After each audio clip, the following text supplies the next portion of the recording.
ಇವತ್ತು ಶ್ರೀ ವಿಘ್ನ ವಿನಾಯಕನಿಗೆ ಅಭಿಷೇಕ ಮಾಡಿಸಿ 101 ತೆಂಗಿನಕಾಯಿ ಹೊಡೆದಿದ್ದೀವಿ. ಕಾರಣ ನಮ್ಮ ಜನಪ್ರಿಯ ಶಾಸಕರಾದ ಎಚ್ ಸಿ ಬಾಲಕೃಷ್ಣ ಅವರು ಯಾವುದೇ ವಿಘ್ನವಿಲ್ಲದೆ ಮಂತ್ರಿಯಾಗಿ ಇನ್ನೂ ಸಾಕಷ್ಟು ಸಮಗ್ರ ಅಭಿವೃದ್ಧಿ ಮಾಡಲಿ ತಾಲೂಕನ್ನು ಎಲ್ಲ ರೀತಿ ಮಾಗಡಿ ಇರೋ ಕುಂದುಕೊರತೆಗಳೆಲ್ಲ ನಿವಾರಿಸಿ ಉನ್ನತ ಮಟ್ಟಕ್ಕೆ ತಗೊಂಡೋಗ್ಲಿ ಅಂತ ಈ ಪೂಜೆ ನಡೆದಿದೆ. ನಮ್ಮ ಬಾಲಕೃಷ್ಣ ಅವರು ನಮ್ಮ ಜ್ಯೋತಿನಗರದಲ್ಲೇ ಇರೋದು, ಜ್ಯೋತಿನಗರದ ನಿವಾಸಿ ಆಗಿದ್ದಾರೆ ಕೂಡ. ಹಾಗಾಗಿ ನಾವೆಲ್ಲ ಜ್ಯೋತಿನಗರ ನಿವಾಸಿ ಮತ್ತು ಇತರೆ ಎಲ್ಲ ಅವರ ಅಭಿಮಾನಿಗಳು ಸೇರಿ ಈ ಕಾರ್ಯನ ಮಾಡ್ತಾಯಿದ್ವಿ. ಆದಷ್ಟು ಬೇಗ ಯಾವುದೇ ವಿಘ್ನ ಇಲ್ಲದೆ ಅವರು ಮಂತ್ರಿ ಪದವಿ ಸ್ವೀಕರಿಸಿ ಮಾಗಡಿನ ಉನ್ನತ ಮಟ್ಟಕ್ಕೆ ತಗೊಂಡೋಗಿ ಅಂತ ಕೇಳ್ಕೊತಾರೆ. ಮುಖ್ಯಮಂತ್ರಿಗಳು ನಮ್ಮ ಜಿಲ್ಲೆಯವರು, ಅವ್ರಿಗೇನು ನೀವು ಕೋರ್ಕೊತೀರಾ? ಬಾಲಕೃಷ್ಣವ್ರಿಗೆ ಯಾಕೆ ಮಂತ್ರಿ ಸ್ಥಾನ ಕೊಡಬೇಕು ಅಂತ ಕೇಳ್ತೀರಾ? ಮುಖ್ಯಮಂತ್ರಿಗಳು ನಮ್ಮದೇ ಜಿಲ್ಲೆಯವರು, ಡಿ ಕೆ ಶಿವಕುಮಾರ್ ಅವರು ಮತ್ತು ಡಿ ಕೆ ಸುರೇಶ್ ಅವರು ಸಾಕಷ್ಟು ಅಭಿವೃದ್ಧಿ ಮಾಡಿದ್ದಾರೆ MP ಆಗಿ.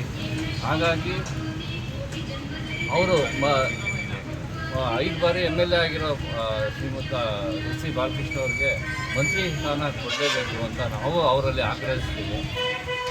ಅವರು ಕೂಡ ಇದೇ ಆಲೋಚನೆಯಲ್ಲಿ ಇದ್ದಾರೆ ಅಂತ ಅಂದ್ಕೊಂಡಿದ್ದೀವಿ. ಆದ್ದರಿಂದ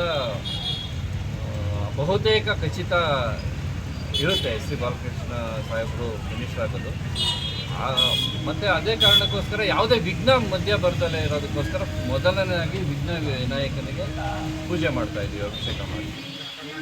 ಆಮೇಲೆ ಮಂತ್ರಿ ಆದಮೇಲೆ ನಾವು ಮುಂದೆ ಶ್ರೀ ರಂಗನಾಥ ಸ್ವಾಮಿ ಹತ್ರ 501 ಈಡುಕಾಯಿ ಹೊಡೆದು ಅವ್ರಿಗೆ ಅಭಿಷೇಕ ಎಲ್ಲ ಮಾಡಿ ಒಳ್ಳೆ ರೀತಿ ಅಭಿವೃದ್ಧಿ ಆಗಲಿ ಅನ್ನೋದು ಅವ್ರ ಮುಖಾಂತರನೇ ಮಾಡ್ತೀವಿ.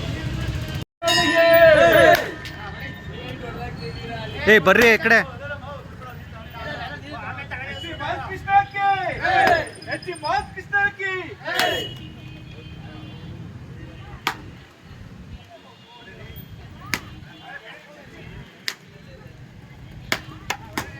ಸೈಡ್ ಬರ್ರಿ ರೇ ಬರ್ರಿ ಆ ಕಡೆ.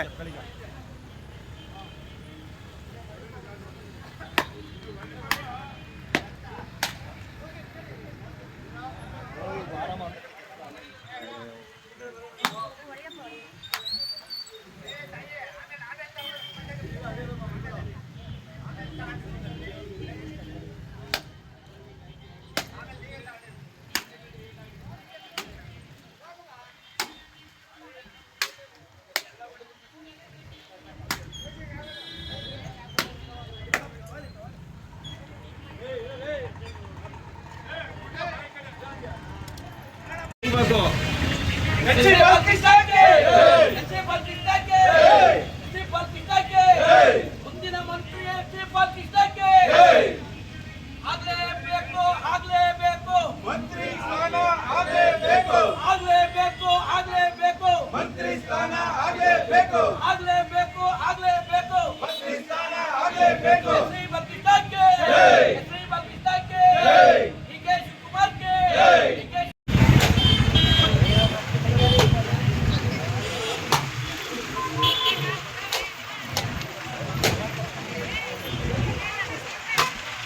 ರಾಮ ಅಕ್ಕ ಪಕ್ಕ ಕಣ್ಣ ಬಿಟ್ಟರೆ ಏನು ಮಾಡ್ತೀವಿ?